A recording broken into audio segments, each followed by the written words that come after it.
जितने लोग बैठे हैं, क्या सभी लोग बाबा साहब अम्बेडकर में आस्था रखते हैं? बाबा साहब अम्बेडकर को मानते हैं अपना मसीहा? इस बात को मानते हैं कि बाबा साहब अम्बेडकर यदि ना होते तो हमारी दशा क्या होती, हम कहां पर खड़े थे?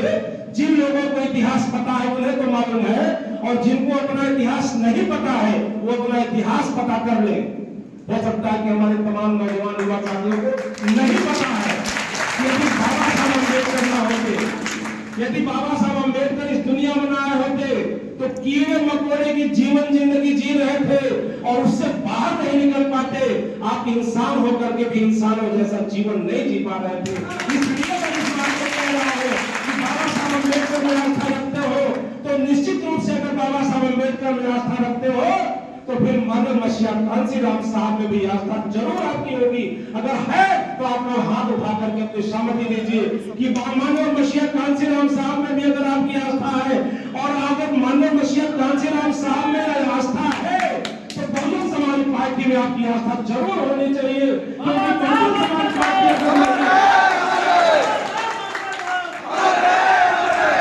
अगर बहुजन समाज पार्टी में आस्था नहीं,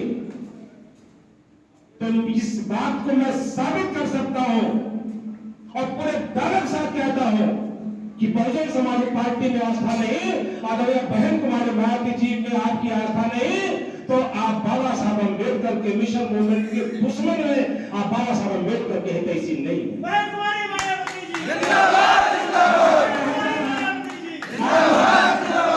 आज इस बात को बाबा साहब अम्बेडकर के दुश्मन लोग, जिन लोगों ने बाबा साहब अम्बेडकर के बनाए संविधान को न मानते हुए, आज जिस बात के लिए सारा देश बहुजन समाज पार्टी के साथ साथ तमाम पार्टियों के लोग भी इस बात के लिए मंचों से खड़े होकर के मीडिया के सामने इस बात को कह रहे हैं कि भारत देश का संविधान खतरे में है। कह रहे कि नहीं कह रहे? कह रहे कि नहीं कह रहे? और कह नहीं रहे, बल्कि वास्तव में आज भारत देश का संविधान खतरे में है, और खतरे में है तो ये बचेगा कैसे? ये कैसे बचेगा? मैं इस बात को कहता हूं कि जो लोग बाबा साहब अम्बेडकर को मानते हैं, मानव मसीहा कांसीराम साहब को मानते हैं, आदरणीय बहन कुमारी मायावती जी को और बहुजन समाज पार्टी को नहीं मानते, सबसे बड़े अगर संविधान के दुश्मन है तो वही नकली अम्बेडकरवादी है। वही नकली अम्बेडकरवादी है कि बाबा साहब अम्बेडकर के चित्र पर फूल चढ़ाएंगे और बहुजन समाज पार्टी के प्रत्याशी का विरोध करेंगे। बाबा साहब के चित्र पर फूल चढ़ाएंगे, मानव मसीहा कांसीराम साहब के चित्र पर फूल चढ़ाएंगे और बहुजन समाज पार्टी का विरोध करेंगे।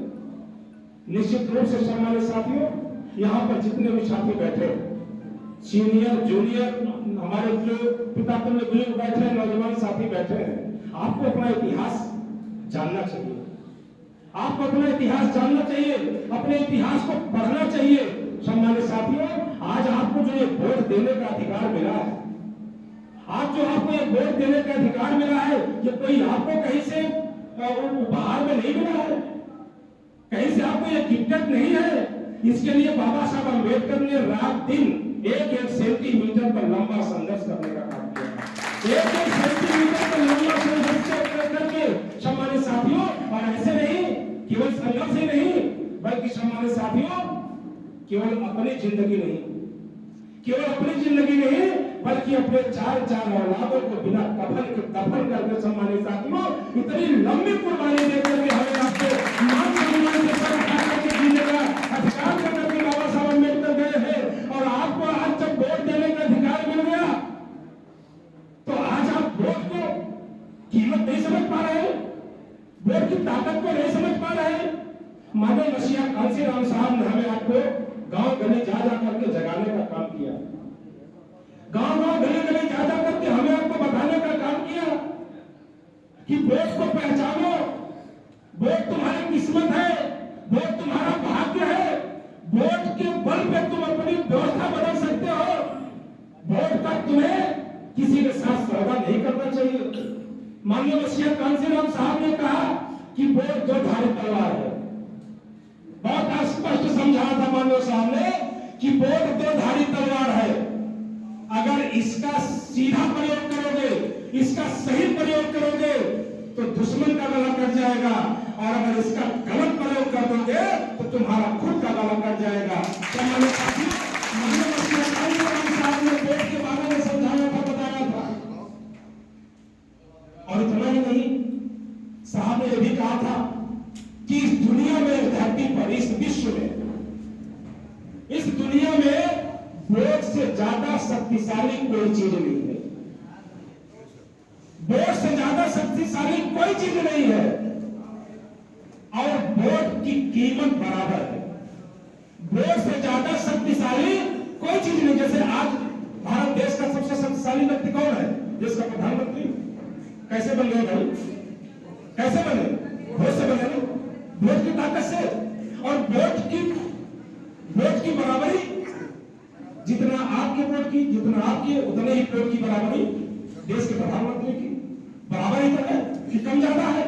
इतने प्रधानमंत्री है तो उनके वोट की कीमत ज्यादा हो गई और आपके वोट की कीमत कम हो गई। यह संविधान में बाबा साहब अम्बेडकर ने व्यवस्था दिया है कि वोट की कीमत सबकी बराबर है, और वोट से व्यवस्था बनती है। और लोगों ने, इस भारत देश के लोगों ने, तमाम नौजवानों ने 15-15, 20-20 लाख के चक्कर में, हर साल 2 करोड़ नौकरी के लालच में इस देश की व्यवस्था लुटेरों के हाथ में सौंप दिया, लुटेरों के हाथ में सौंप दिया। और आज पूरा देश करा रहा है, पूरा देश आज दहशत के माहौल में जी रहा है। वोट का सही प्रयोग करते रहा तो शायद आज इस देश के अंदर ये हालात पैदा नहीं होता। आज देश की सारी नौकरियां बिक गई, सारा विभाग बिक गया, कुछ बचा है क्या? वोट को पहचानो, वोट है क्या चीज? आज तमाम लोग, अभी हम बीच में 1 हफ्ते पहले भी यहां आए थे, 1 हफ्ते पहले भी यहां आए थे, मुझे दोबारा आना पड़ा। 1 हफ्ते पहले आए थे, और ये मैंने सोच लिया था कि अब दोबारा यहां नहीं आना पड़ेगा। अब दोबारा मैं 13 तारीख के बाद, 13 तारीख के बाद कौन दी होगी 13 को, 13 तारीख के बाद आप लोगों का आभार प्रकट करने के लिए आऊंगा। ये मैंने सोचा था, कि 13 तारीख के बाद आप सबका आभार थैंक्स अदा करने के लिए मैं आऊंगा। लेकिन मुझे आना क्यों पड़ा? क्योंकि जो मुझे जानकारी हुई कि कुछ नोट वाले, वोट से तो नहीं, अब जब वो देख रहे कि हम वोट से नहीं जीत पा रहे, तो अब उनकी प्लानिंग योजना में कि हम नोट से वोट को खरीदेंगे।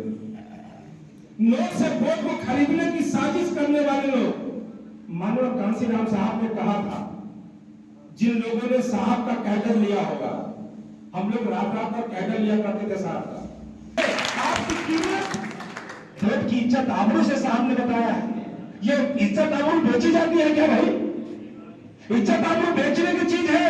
अरे साहब ने कहा है कि वोट आपकी किस्मत है, इस वोट का सही प्रयोग कर लो, आपकी किस्मत बदल जाएगी और देश की तकदीर बदल जाएगी, तस्वीर बदल जाएगी। वोट कोई बेचने वाली चीज? कौन पूछेगा आपको? और सम्मानित साथियों, बाबा साहब अम्बेडकर ने कहा था, इस बात को आप सब लोग इस बात को स्वीकार भी करते होंगे, आप इस बात को मानते हैं। क्यों सवाल को करने को उतारे हैं? इसीलिए कि संविधान अगर है तो हम हैं, संविधान हमारी पहचान है। और बाबा साहब ने कहा था कि ये मान लेना, बाबा साहब ने कहा था कि ये मान लेना कि जब तक भारत देश का संविधान जिंदा है, डॉक्टर अम्बेडकर जिंदा है, डॉक्टर अम्बेडकर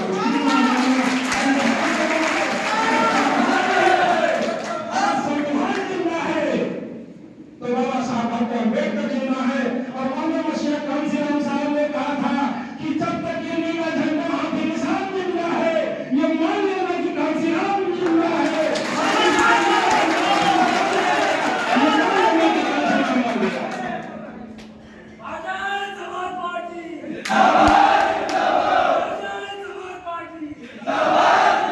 आप लोगों को किसी के बहकावे में नहीं आना है, किसी के बहकावे में नहीं आना है, क्योंकि बहुजन समाज पार्टी का चुनाव निशान क्या है? बहुजन समाज पार्टी का चुनाव निशान हाथी है। और बहुजन समाज पार्टी के राष्ट्रीय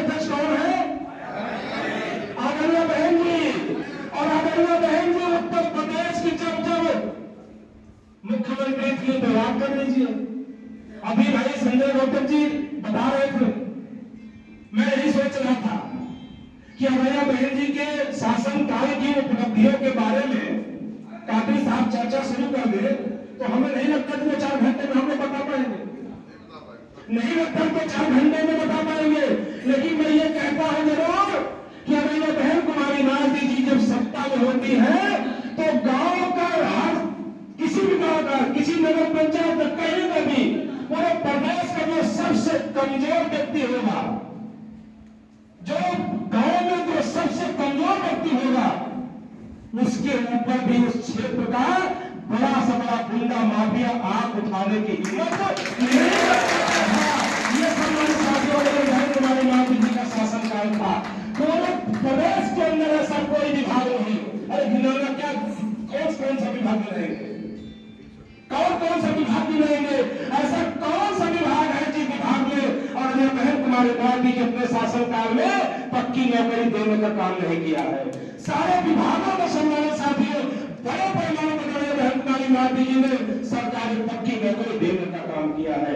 निश्चित रूप से सम्मानित साथियों सारा प्रदेश, और प्रदेश नहीं बल्कि पूरा देश इस बात को जानता है, पूरा देश इस बात को जानता है, और पूरा देश ही नहीं पूरी दुनिया जानती है, पूरी दुनिया जानती है किस बात को, अमैया बहन कुमारी नाथ जी को आयरन लेडी इंडिया में ये खिताब नहीं मिला। आप लोगों को मालूम है कि नहीं मालूम है? अमैया बहन जी को इंडिया में ये खिताब नहीं मिला, ये विदेश से खिताब मिला रहे बहन कुमारी नाथ जी को आयरन लेडी होने का। आयरन लेडी विदेश से खिताब मिला रहे बहन कुमारी नाथ जी को, पूरा दुनिया अमैया बहन कुमारी नाथ जी को न्याय की देवी मानता है। अमैया बहन कुमारी नाथ जी के हाथ में हुकूमत होती है तो पूरे प्रदेश के अंदर अमन चैन का राज स्थापित होता है, आपसी भाईचारा मजबूत होता है, कानून द्वारा कानून का राज हमारे साथियों प्रदेश के अंदर दिखाई देता है। निश्चित रूप से आज हम लोग नगर पंचायत प्रत्याशी श्री अरविंद केजरीवाल जी को कंटिन्यू करने के लिए, कंटिन्यू करने के लिए, और ये अवसर आपको 11 तारीख को मिला है, 11 तारीख को ये अवसर आपको मिला है। आप कहते क्या कहते प्रवेश पत्र आपने कहा था आपके शब्दों में, और मैं ये मानता हूं कि इससे बड़ा कोई पर्व नहीं होता। मैं भी अभी 4 तारीख को इलाहाबाद मीटिंग थी, मैं भी क्या वोट डाल रहा, कानपुर में मीटिंग थी हमारी, और मैं रात में कानपुर से गया और मैं फिर निकला घर से लगभग 10 बजे के आसपास, 10 बजे के आसपास निकला, 2 बजे रात इलाहाबाद पहुंचा और सुबह 2 तारीख को फिर तुरंत में वापस भाग गया। इससे बड़ा कोई फर्क नहीं होगा, और वोट की कोई कीमत अमूल्य है, वोट अमूल्य है। वोट के बारे में तो साहब ने कहा कि वोट एटम बम से भी ज्यादा ताकतवर है, वोट एटम बम से भी ज्यादा ताकतवर है, वोट अतुलनीय है, वोट की कीमत की कोई तुलना नहीं है, और वोट को इतने आराम से हो। और शायद सम्मानित साथियों मैं एक बात और कहता हूं, कहना जरूरी मैं समझता हूं कि शायद बहुजन समाज पार्टी न बनी होती, शायद बहुजन समाज पार्टी न बनी होती तो वोट होता क्या है हम लोग जान ही न पाते, वोट की कीमत नहीं जान पाते, वोट की वैल्यू नहीं समझ पाते। इशारों में वोट दे दिया करते थे लोग, जो बुजुर्ग लोग हैं जानते हो, वोट की कीमत हम नहीं जान पाते। वोट की कीमत तो बहुजन समाज पार्टी बना करके साहब ने हम पूरे इस देश के दबे कुचले बेसहारों को इतना बड़ा मान दे दिया, इतना बड़ा प्लेटफॉर्म दे दिया, उद्धार कर दिया साहब ने आपको प्लेटफॉर्म बहुजन समाज पार्टी रूपी देकर। इसलिए सम्मानित साथियों 11 तारीख को वोट पड़ेगा, और आज और अभी से यहां पर जितने लोग उपस्थित हैं, आप सभी लोग ये मान लीजिएगा, अपने आप को ये न मानिएगा कि हम चेयरमैन साहब के समर्थक हैं, कार्यकर्ता हैं, अन्वेषण कर रहे थे, उनके समर्थक ये